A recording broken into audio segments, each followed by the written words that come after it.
ఎట్లా హెచ్చించబోతున్నాడో ప్రభు ఉన్నది. చదువుదాం. వాడు దాతృత్వము కలిగి బీదలకిచ్చును. వాడు దాతృత్వము కలిగి అంటే దానము కలిగిన ఒక మనసు కలిగి బీదలకు ఇస్తారట. ఇస్తారా? ఇచ్చేవాళ్ళు ఉన్నారా? బీదలు కనబడితేనట దాతృత్వము కలిగి అంటే మంచి ప్రేమ కలిగి ఇచ్చేవారిగా మార్చబడతారు. ఇంకా వాని నీతి నిత్యము నిలుచును. ఎట్లనట? వారి నీతి అట నిత్యము నిలుస్తుందట. ఇది మొదలుకొని మన నీతి నిత్యము నిలుచును గాక. ఇంకా వాని కొమ్ము ఘనత నొంది హెచ్చింపబడును. ఏమైతుందట? వాని కొమ్ము ఘనత నొంది హెచ్చింపబడుతుంది. భక్తిహీనులు దాన్ని చూచి చింతపడుదురు. వారు పండ్లు కొరుకుచు క్షీణించిపోవుదురు. భక్తిహీనుల ఆశ భంగమైపోవును. నీతిమంతుల కొమ్ము అయితే హెచ్చింపబడతాను. భక్తిహీనుల గురించి మనకు అవసరం లేదు, కానీ మన కొమ్ము అట ప్రభు హెచ్చిస్తాడట. ఎంత మట్టుకు హెచ్చిస్తాడంటే యోసేపు దేశంలోనే ఒక ఉన్నతమైన స్థాయికి వచ్చినట్లుగా మనం చూస్తున్నాం. ఆరాధనలో దేవుడు ఆల్రెడీ మాట్లాడేశాడు. ఏమని?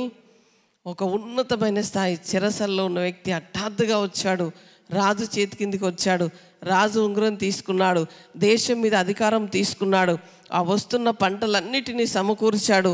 ఆయనకు వస్తున్న ధాన్యం అంతా కూడా విస్తారమైన ఒక ధాన్యం వస్తూ ఉంటే అవన్నీ గోడాంసులు కట్టి గోడాంసులలో నింపి కరువు కాలం వచ్చినప్పుడు ఒక ప్రధానిగా ఉండి ఆ దేశాన్ని ప్రజలను అందరినీ కూడా, అంటే ఒక్క దేశాన్ని కాదు, ప్రపంచ ప్రజలందరినీ కూడా ఆహారం ఇచ్చి ఆదుకునే ఒక నీతిమంతునిగా ఆయన కొమ్ము హెచ్చింపబడ్డది. నీ కొమ్ము ఎక్కడ హెచ్చిస్తాడో, నీ కొమ్ము ఏ స్థలములో హెచ్చిస్తాడో, ఏ ఒక రాష్ట్రంలో హెచ్చిస్తాడో, ఏ దేశంలో హెచ్చిస్తాడో మనకు తెలియదు, కానీ హఠాత్తుగా ఒక ద్వారము తెరవబోతున్నాడు నా ప్రభు.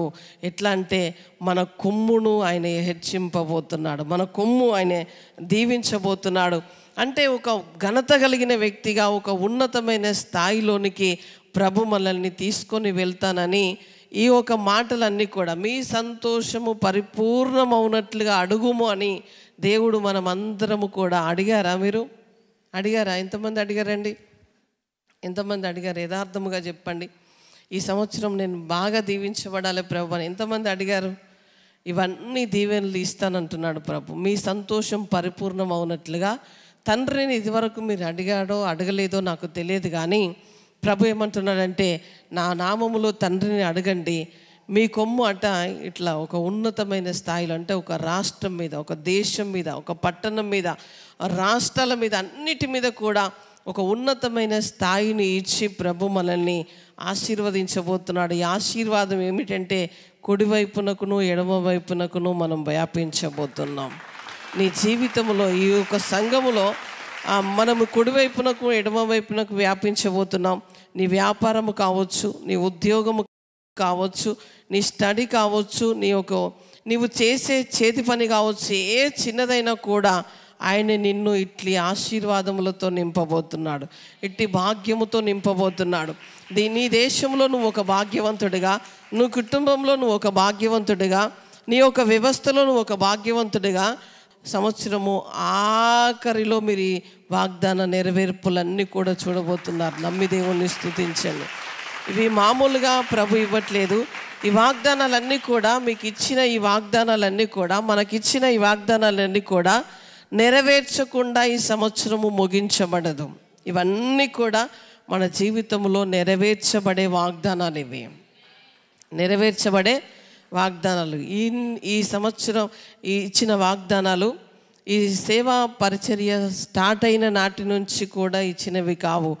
ఎప్పటి నుంచో మనల్ని బలపరుస్తున్నాడు, కానీ ఈరోజు ఇంత విస్తారమైన వాగ్దానాలు వెల్లడయ్యాయి. ప్రియ సహోదరి సహోదరుడా, దేవుని యందు మనము భయముతో భక్తితో ఉండాలి.